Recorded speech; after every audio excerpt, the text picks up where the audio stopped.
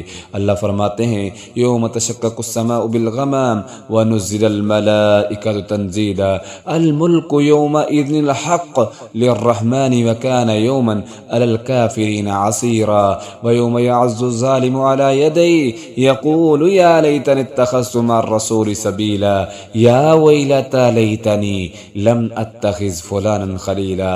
اور جس دن آسمان بادل کے ساتھ پھٹ جائے گا اور فرشتے اتارے جائیں گے، لگاتار اتارا جانا ان کا، اور اس دن حقیقی بادشاہی رحمان کی ہوگی اور کافروں پر وہ دن بڑا مشکل ہوگا۔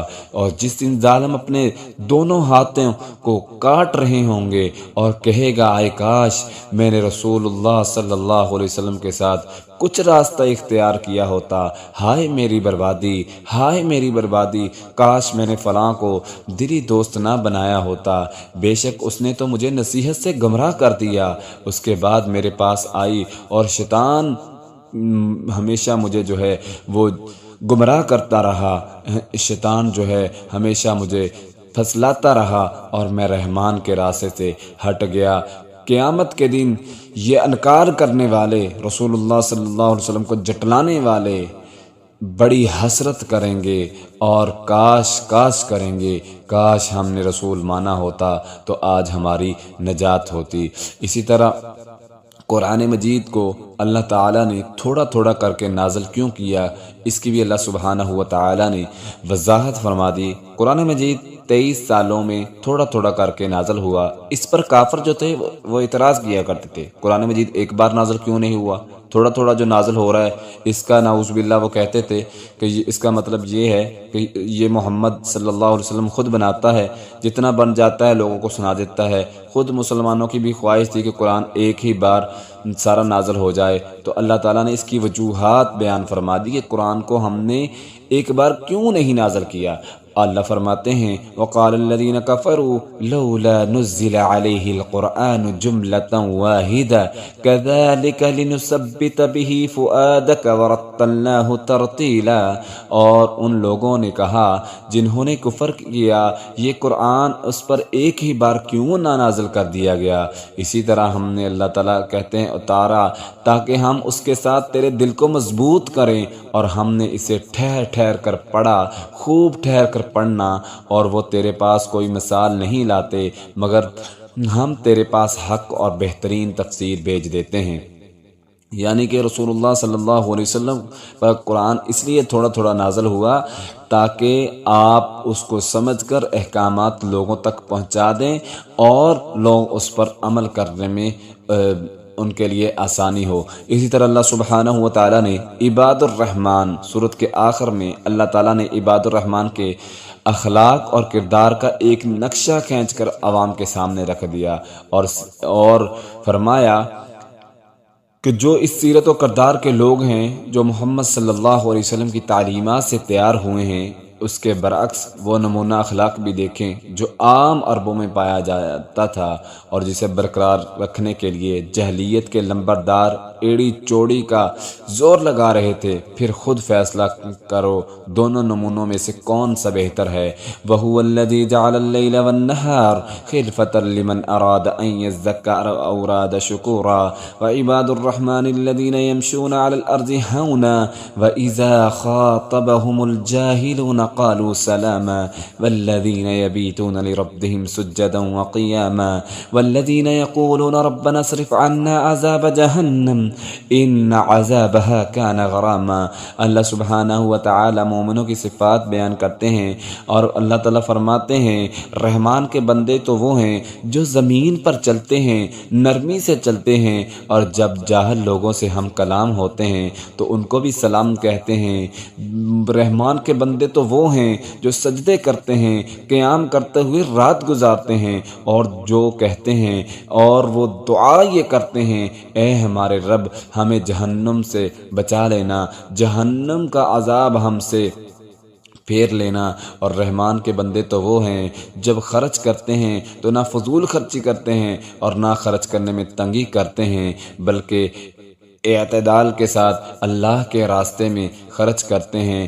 رحمان کے بندے تو وہ ہیں جو اللہ کے ساتھ کسی دوسرے معبود کو نہیں پکارتے اور نہ ہی کسی جان کو ناحق قتل کرتے ہیں جسے اللہ نے حرام کیا ہے، اور نہ ہی رحمان کے بندے گناہ کرتے ہیں اور نہ ہی زنا کرتے ہیں۔ اللہ تعالیٰ نے رحمان والوں کی جو عباد الرحمان ہیں، اللہ کے بندے ہیں، اللہ نے ان کی صفات بیان فرما دی، اور اللہ تعالیٰ نے فرمایا کہ پرہیزگاروں کے لیے ہم نے جزا رکھی ہے، جنت کا انعام رکھا ہے جو انہوں نے صبر کیا۔ اور اللہ تعالیٰ فرماتے ہیں ان کا استقبال زندگی کی دعا اور سلام کے ساتھ کیا جائے گا اور نعمتوں والی جنت میں داخل کیا جائے گا۔ اسی طرح اگلی سورۃ الشعراء ہے۔ سورۃ الشعراء مکی دور کے وسط میں نازل ہوئی جب اہل مکہ رسول اللہ صلی اللہ علیہ وسلم کی دعوت کے مقابلے میں انکار کرتے تھے اور طرح طرح کے بہانے تراشتے تھے۔ کبھی کہتے کہ آپ کوئی بڑی نشانی تو لائے نہیں، کبھی کہتے یہ شاعر ہے، اور کبھی کہتے ہیں کاہن ہے۔ دوسری طرف رسول اللہ صلی اللہ علیہ وسلم کی یہ حالت تھی کہ آپ صلی اللہ علیہ وسلم انسانوں کو جہنم میں جاتا دیکھ کر غم میں مبتلا ہو رہے تھے۔ کفار کے انکار پر غم نہ کرنے کا حکم۔ رسول اللہ صلی اللہ علیہ وسلم رؤوف الرحیم تھے، بڑے رحم دل تھے، آپ کا یہ وصف تھا، صفت تھی، اور بڑی جلدی پریشان ہو جاتے تھے کہ کہیں لوگ جہنم میں نہ چلے جائیں۔ تو اللہ تعالیٰ نے فرمایا اس صورت کے آغاز میں طاسیم تلک آیات الکتاب المبین لعلک باخع نفسک الا یکونوا مؤمنین۔ طاسیم یہ واضح کتاب کی آیات ہیں، شاید تو اپنے آپ کو ہلاک کرنے والا ہے اس لیے کہ وہ مومن نہیں ہوتے، یعنی نبی کریم صلی اللہ علیہ وسلم پریشان ہو رہے تھے کہ یہ لوگ مومن کیوں نہیں ہوتے۔ اللہ تعالیٰ فرماتے ہیں اگر ہم چاہیں تو ان پر آسمان سے کوئی نشانی اتار دیں، پھر ان کے سامنے ان کی گردنیں نیچی ہو جائیں اور ان کے پاس رحمان کی طرف سے کوئی نصیحت نہیں آتی جو نہیں ہو مگر وہ اس سے منہ موڑنے والے ہوتے ہیں، بس بے شک وہ جھٹلا چکے ہیں، سو ان کے پاس جلد ہی اس چیز کی خبریں آ جائیں گی جس کا وہ مذاق اڑایا کرتے تھے۔ یعنی نبی کریم صلی اللہ علیہ وسلم کو کہا جا رہا ہے کہ آپ پریشان نہ ہوں، ان کے سامنے بھی اگر کوئی چیز آ جاتی تو پھر بھی ان لوگوں نے ایمان نہیں لانا تھا، بلکہ ان کو حصہ مل کے رہے گا عذاب کی صورت میں۔ جس طرح یہ مذاق اڑاتے ہیں تو اللہ تعالیٰ فرماتے ہیں ہم عذاب بیچ کر ہم بھی پھر ان لوگوں کا مذاق اڑائیں گے۔ اسی طرح اللہ سبحانہ و تعالیٰ نے سابقہ انبیاء کی مثالیں بھی دی ہیں کہ نبی کریم صلی اللہ علیہ وسلم کو مخاطب کرتے ہوئے فرمایا کہ پہلے انبیاء کو بھی ان کی قوموں نے جھٹلایا تھا، جیسے موسیٰ علیہ السلام کی قوم نے جھٹلایا، اسی طرح قوم صالح علیہ السلام نے جھٹلایا، شعیب علیہ السلام کی قوم نے جھٹلایا، ابراہیم علیہ السلام کی قوم نے جھٹلایا۔ تو اللہ تعالیٰ نے ساری تفصیل سے باتیں بیان فرما دی کہ ابراہیم علیہ السلام کی قوم نے کس طرح جھٹلایا، تو انہوں نے کس طرح معبودان باطلہ سے کھلم دشمنی کا اعلان کیا۔ ایک مومن جب اپنے خالق کے کائنات سے تعلق جوڑ لیتا ہے پھر اسے کسی سے ڈرنے کی ضرورت نہیں ہوتی۔ ابراہیم علیہ السلام نے اعلان کہا تھا اذ قال لأبیہ وقومہ ما تعبدون قالوا نعبد اصناما فنظل لها عاکفین قال هل يسمعونكم اذ تدعون او ينفعونكم او يضرون قالوا بل وجدنا آباءنا كذلك يفعلون۔ جب اس نے اپنے باپ یعنی ابراہیم علیہ السلام نے اپنے باپ اور اپنی قوم سے کہا تم کس چیز کی عبادت کرتے ہو، انہوں نے کہا ہم کچھ بتوں کی عبادت کرتے ہیں، بس انہی کے مجاور بنے رہتے ہیں۔ کہا کیا وہ تمہیں سنتے ہیں جب تم پکارتے ہو؟ یا تمہیں فائدہ دیتے ہیں یا نقصان پہنچاتے ہیں؟ انہوں نے کہا ہم اپنے باپ دادا کو پایا ہے کہ وہ ایسے ہی کرتے ہیں۔ کہا تو کیا تم نے دیکھا ہے جن کو تم پوج رہے ہو؟ تم اور تمہارے باپ دادا سو بلا شبہ میرے دشمن ہیں سوائے رب العالمین کے۔ اللہ تعالیٰ نے اس واقعہ میں بیان کرنے کا مقصد یہ تھا کہ اے نبی آپ پریشان نہ ہوں، آپ اتنے حریص تھے کہ مومن یہ بن جائیں اور جہنم کی آگ سے بچ جائیں۔ نبی کریم صلی اللہ علیہ وسلم اتنا خوف کھاتے تھے۔ آپ صلی اللہ علیہ وسلم کو بتایا جا رہا ہے کہ پہلے انبیاء کو بھی جھٹلایا گیا، آپ بھی پریشان نہ ہوں۔ اسی طرح اللہ تعالیٰ نے قرآن مجید کو نازل کرنے کا مقصد بیان فرما دیا، اور جس طرح بہتان بازی کافر کرتے تھے، کافر محمد صلی اللہ علیہ وسلم پر یہ تہمت لگاتے تھے کہ جس طرح شیاطین کاہنوں کے پاس طرح طرح کی خبریں لاتے ہیں، محمد صلی اللہ علیہ وسلم کو اللہ تعالیٰ نے مبعوث نہیں فرمایا، بلکہ وہ شیاطین ان پر کلام نازل کر رہے ہیں۔ اور بعض کہتے تھے کہ نہیں، محمد شاعر ہے اور خود کلام بناتا ہے، لیکن عزت حاصل کرنے کے لیے خود کو اللہ کا نبی کہتا ہے۔ اللہ تعالیٰ نے ان کا جواب دیا وَمَا تَنَزَّلَتْ بِهِ الشَّيَاطِينُ وَمَا يَنبَغِي لَهُمْ وَمَا يَسْتَطِيعُونَ إِنَّهُمْ عَنِ السَّمْعِ لَمَعْزُولُونَ، اور اسے لے کر شیاطین نہیں اترتے اور نہ ہی یہ ان کے لائق ہے اور نہ وہ یہ کر سکتے ہیں، بلا شبہ وہ تو سننے سے ہی لگ کیے ہوئے ہیں۔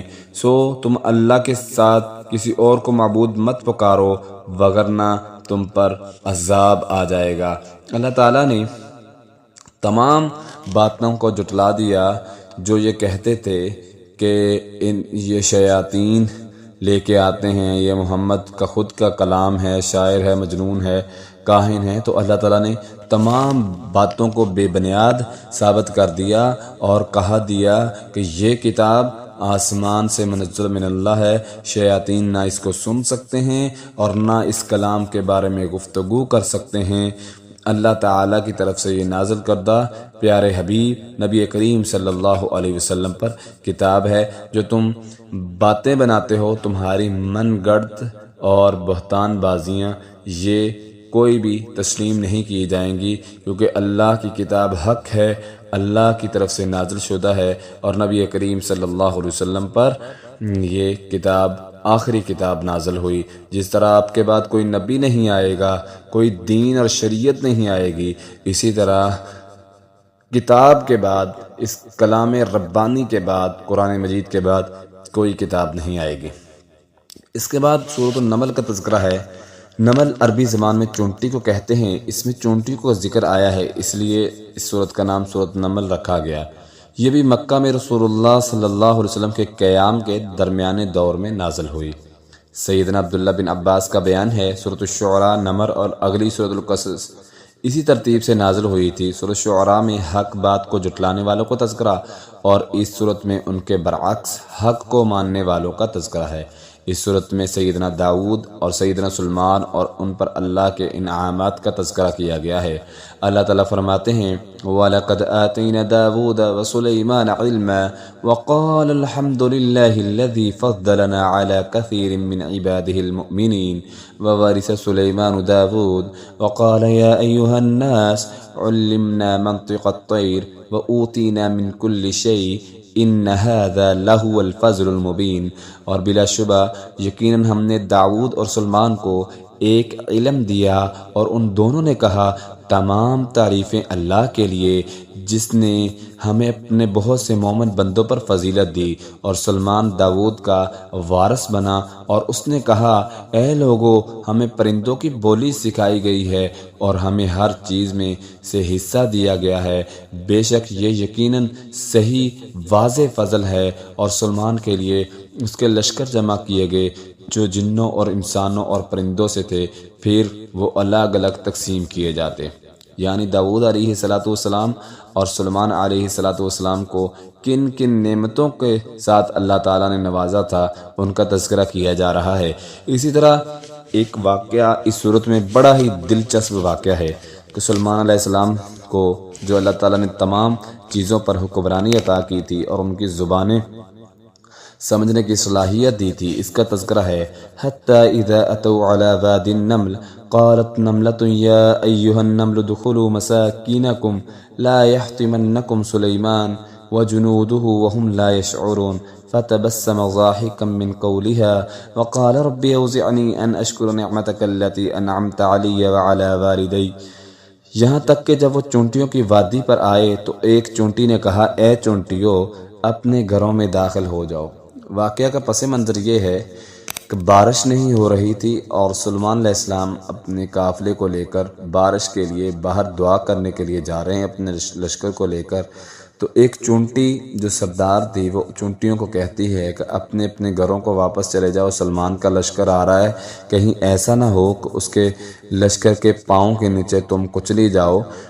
تو حضرت سلیمان علیہ السلام کو اللہ تعالیٰ نے یہ کمال کی حکمت دی تھی کہ وہ پرندوں کی، جانوروں کی زبان میں سن لیتے تھے۔ فتبسم ضاحکا، تو سلیمان علیہ السلام جو ہے مسکرائے اور اس نے کہا، اے میرے رب مجھے توفیق دے، میں تیری نعمت کا شکر کروں جو تو نے مجھ پر اور میرے باپ پر کی، اور یہ کہ میں نیک عمل کروں جسے تو پسند کرے، اور اپنی رحمت سے مجھے اپنے نیک بندوں میں داخل فرما لے۔ یعنی یہاں جو سلیمان علیہ السلام نے اس کی بات سن لی تو یہ نہیں کہا کہ میں نے اس کی باتیں سن لی ہیں، بلکہ اس کا خیر کا بھی نسبت جو ہے وہ اللہ کی طرف کی ہے کہ اے اللہ تیرا مجھ پر فضل ہوا ہے، میں تیری نعمت کا شکر ادا کرتا ہوں کہ میں ان کی بولی کو سمجھ گیا ہوں، تو یہ بھی تیرا ہی فضل ہے۔ اس لیے انسان پر اگر کوئی نعمت آئے تو اس نعمت کا جو رخ ہے وہ اللہ کی طرف موڑنا چاہیے کہ یہ اللہ تعالیٰ کا فضل ہے اور اللہ تعالیٰ کا مجھ پر رحم ہے کہ اس نے مجھے اپنی نعمتوں سے نوازا ہے۔ اسی طرح ہدہد اور قوم سبا، اس کا واقعہ بڑا تفصیلی بیان ہوا ہے۔ توحید الہی اتنی عام چیز ہے کہ جانور تک اسے سمجھتے ہیں اور مانتے ہیں۔ سیدنا سلیمان کے پاس تمام قسم کے جانور رہتے اور وہ ان سے کام کرواتے تھے۔ ایک دن ایسا ہوا کہ سیدنا سلیمان نے ہدہد کو غائب پایا، جیسا کہ ارشاد ہے، وَتَفَقَّدَ الطَّيْرَ فَقَالَ مَا لِيَ لَا أَرَى الْهُدْهُدَ أَمْ كَانَ مِنَ الْغَائِبِينَ۔ اور اس نے پرندوں کا جائزہ لیا، یعنی سلیمان علیہ السلام نے جب دیکھا کہ فلاں ہدہد نظر نہیں آ رہا، وہ غائب ہونے والوں سے ہے، تو انہوں نے کہا میں ضرور سزا دوں گا، بہت سخت سزا دوں گا، یہاں تک کہ وہ میرے پاس کوئی واضح دلیل لے آئے۔ بس وہ کچھ دیر ٹھہرا جو زیادہ نہ تھی، پھر اس نے کہا میں اس بات کا احاطہ کرتا ہوں جس کا تو احاطہ نہیں کر سکتا، میں تیرے پاس یقینی خبر لایا ہوں۔ جب ہدہد آیا اور سلیمان علیہ السلام کو کہنے لگا کہ میں آپ کے پاس ایک یقینی خبر لایا ہوں، اور یہ ہے کہ ایک میں نے عورت کو پایا ہے کہ ان کی حکومت کر رہی ہے اور اسے ہر چیز میں سے حصہ دیا گیا ہے اور اس کا ایک بڑا تخت ہے، میں نے اسے اور اس قوم کو پایا ہے کہ وہ اللہ کو چھوڑ کر سورج کو سجدہ کرتے ہیں اور شیاطین ان کے اعمال کو مزین کر دیے ہیں، پس انہیں اصل راستے سے روک دیا، پس وہ ہدایت نہیں پاتے۔ یعنی شیطان نے ان کو اس راستے سے روک دیا، وہ ہدایت نہیں پاتے تاکہ وہ اللہ کا سجدہ نہ کریں جو آسمان اور زمین میں چھپی چیزوں کو نکالتا ہے اور جانتا ہے، جو تم چھپاتے ہو اور جو ظاہر کرتے ہو۔ اللہ وہ ہے جس کے سوا کوئی معبود نہیں، جو عرش عظیم کا رب ہے۔ یعنی یہ ہدہد باتیں کہہ رہا ہے کہ میں نے ایک عورت کو پایا ہے اور سارا وہ واقعہ بیان کرتا ہے۔ سیدنا سلیمان کہتے ہیں اگر تیری یہ بات سچ ہے تو ٹھیک ہے۔ اب سیدنا سلیمان جو ہے خط لکھ رہے ہیں ملکہ یمن کو، اللہ تعالیٰ نے وہ بھی نقشہ قرآن میں بیان فرما دیا، اذهب بکتابی هذا فألقه الیہم ثم تول عنہم فانظر ماذا یرجعون۔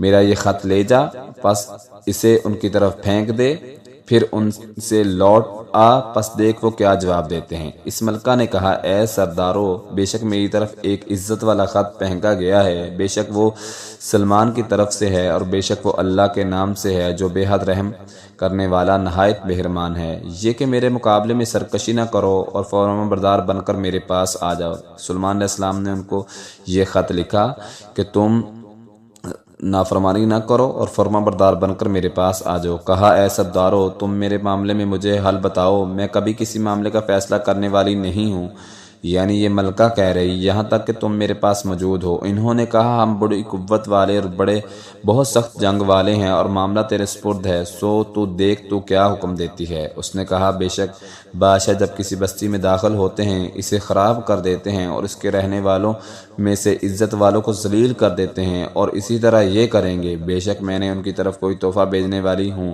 پھر انتظار کرنے والی ہوں کیا وہ جواب لے کر پلٹتے ہیں۔ تو جب وہ سلمان کے پاس آیا تو اس نے کہا کیا تم مال کے ساتھ میری مدد کرتے ہو؟ تو جو کچھ اللہ نے مجھے دیا وہ اس سے بہتر ہے۔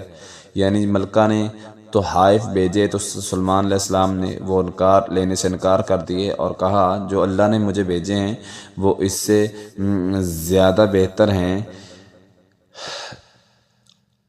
ان کے پاس واپس جا۔ اب ہر صورت میں ہم ان پر ایسے لشکر لے کر آئیں گے جن کے مقابلے میں ان میں کوئی طاقت نہیں ہوگی، ہر صورت انہیں اس حال میں ذلیل کر کے نکالیں گے کہ وہ حقیر ہوں گے۔ ملکہ یمن کا تخت سیدنا سلمان کے قدموں میں۔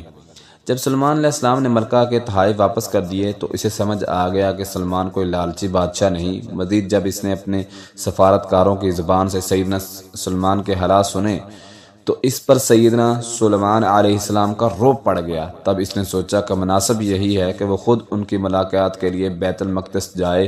چنانچہ وہ فلسطین کی طرف روانہ ہوئی اپنا ساز و سامان لے کر۔ اس نے دربار سلمان میں اطلاع بھیج دی کہ میں آپ کی دعوت آپ کی زبان سے سننے اور بالمشافہ گفتگو کے لیے حاضر ہو رہی ہوں۔ جب ملکہ بیت المقدس کے قریب پہنچ گئی تو سلمان علیہ السلام نے اسے سرپرائز دینے اور اپنی حیرت انگیز طاقت کا مظاہرہ اسے دکھانے کے لیے اس کا عظیم الشان تخت لانے کا حکم دیا۔ قال یا ایھا الملأ ایکم یأتینی بعرشها قبل ان یأتونی مسلمین، کہا اے سردارو تم میں سے کون اس کا تخت میرے پاس لے کے آئے گا؟ سلمان علیہ السلام اپنے غلاموں کو کہہ رہے ہیں، اپنے جو بھی ان کے پاس تھے ان کو کہہ رہے ہیں کہ کون اس کا سردار اس کا تخت لے کے آئے گا اس سے پہلے کہ وہ فرما بردار حکم میرے پاس آئیں۔ جنوں میں سے ایک طاقتور شرارتی کہنے لگا میں اسے تیرے پاس اس سے پہلے لے آؤں گا، تو اپنی جگہ سے اٹھے گا بھی نہیں، بلا شبہ میں اس پر پوری قوت رکھنے والا ایماندار ہوں۔ اس نے کہا جس کے پاس کتاب کا ایک علم تھا میں اسے تیرے پاس اس سے پہلے لے آتا ہوں، تیری آنکھ جھپکنے سے پہلے۔ یعنی پہلے نے کہا کہ میں لے کے آتا ہوں اس کے یہاں آنے سے پہلے، دوسرے نے کہا میں آنکھ جھپکنے سے پہلے ہی لے آتا ہوں۔ تو جب اس نے اپنے پاس پڑا ہوا دیکھا تو اس نے کہا یہ میرے رب کے فضل سے ہے تاکہ وہ مجھے آزمائے میں شکر کرتا ہوں یا ناشکری کرتا ہوں، اور جس نے شکر کیا تو وہ اپنے لیے شکر کرتا ہے، جس نے ناشکری کی تو یقیناً میرا رب بہت بے پرواہ ہے، بہت کرم والا ہے۔ کہا اس کا تخت اس کے لیے بے پہچان کر دو تاکہ ہم دیکھیں کیا وہ راہ پہ آتی ہے یا ان لوگوں سے ہوتی ہے جو راہ نہیں پاتے۔ ملکہ سلمان کے محال میں وَلَقَدْ جَاءَ فَلَمَّا جَاءَتْ قِيلَ أَهَكَذَا عَرْشُكَ قَالَتْ كَأَنَّهُ هُوَ وَأُوتِينَا الْعِلْمَ مِنْ قَبْلِهَا وَكُنَّا مُسْلِمِينَ۔ پھر جب وہ آئی تو اس سے کہا گیا کیا تیرا تخت ایسا ہی ہے؟ اس نے کہا یہ تو گویا وہی ہے اور ہم اس سے پہلے علم دیے گئے تھے اور فرما بردار تھے، اور اسے اس چیز نے روکے رکھا تھا جس کی وہ عبادت اللہ کے سوا کرتی تھی، بلا شبہ وہ کافر لوگوں میں سے تھی۔ اللہ تعالیٰ فرماتے ہیں اس سارے واقعہ میں کہ جب ملکہ کو عروج تھا اس کو سمجھ رہی تھی، شیاطین اس کی مدد کرتے تھے اور شیاطین راستے سے ہٹاتے تھے، تو اللہ تعالیٰ نے ہدایت کا ذریعہ ایک ہدہد کو بنا دیا۔ ایک جانور کو تو پتہ ہے کہ اللہ کے سوا کسی کی عبادت نہیں کرنی، اور جانور جو ہے وہ جان گیا کہ میرا حقیقی مالک کون ہے، لیکن آج کا انسان جس پر اللہ نے اتنی نعمتیں عطا کی ہیں، اتنی اللہ تعالیٰ نے نعمتوں کی برکھا برسائی ہے، مگر وہ اپنے رب کو بھول گیا۔ جب ملکہ کو اس بات کی سمجھ آتی ہے اور کیا کہتی ہے قیل لها ادخلی الصرح، اس سے کہا گیا اس میں محل میں داخل ہو جا، تو جب اس نے اسے دیکھا تو اسے گہرا پانی سمجھا اور اپنی دونوں پنڈلیوں سے کپڑا اٹھا لیا۔ اس نے کہا یہ تو شیشے کا صاف ملائم بنا ہوا فرش ہے۔ اس ملکہ نے کہا اے میرے رب، بے شک میں نے اپنی جان پہ ظلم کیا اور میں نے سلمان کے ساتھ رب العالمین کے ساتھ فرما بردار ہوگی۔ یعنی جب وہ مسلمان ہوگی تو حضرت سلیمان علیہ السلام نے اس کے لیے اس سے بھی اعلیٰ اور خوبصورت محل بنا دیا۔ جو اللہ کی دعوت کو قبول کرتے ہیں، جو اللہ کے راستے پر آ جاتے ہیں، پھر اللہ تعالیٰ دنیا میں بھی نعمتوں سے نوازتے ہیں اور آخرت میں بھی نعمتوں والی جنت ان کا انعام رکھا ہے۔ الہ العالمین ہم سب کو ان واقعات اور قرآنی آیات سے سبق سیکھنے کی توفیق عطا فرمائے۔ اقول قولی ھذا استغفر اللہ من کل ذنب و اتوب